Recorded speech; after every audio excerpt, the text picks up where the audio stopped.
দেখো বন্ধুরা, নিম্নচাপের এই ওয়েদারটা কিন্তু একদম অন্যরকম। সকালে মেঘ তো বিকালে বৃষ্টি, মানে কেমন জানি একটা।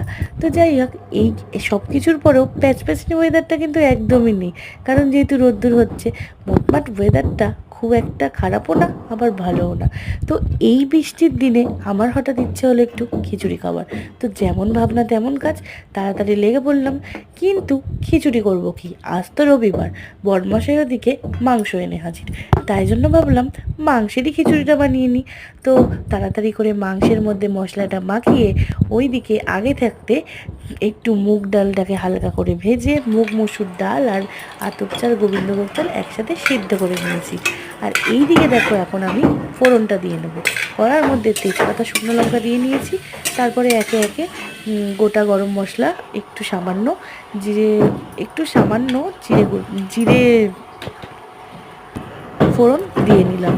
আর ওইদিকে দেখেছো তো, আলুগুলোকে না একটু ছোট ছোট করে লাল লাল করে ভেজে নিয়েছি, কারণ খিচুড়ির মধ্যে বেশি বড় বড় আলু দেবো না, যেন কেমনই একটা লাগে। আর এদিকে দেখো, এখন পেঁয়াজগুলোকে সুন্দর করে লাল লাল করে ভেজে নিচ্ছি। এর কারণ এখন আমি মাংসটা রান্না করব। পেঁয়াজটা বেশ ভাজা হয়ে গেছে। এরপর আমি এখন এর মধ্যে আদা রসুনের পেস্টটা দিয়ে দিলাম।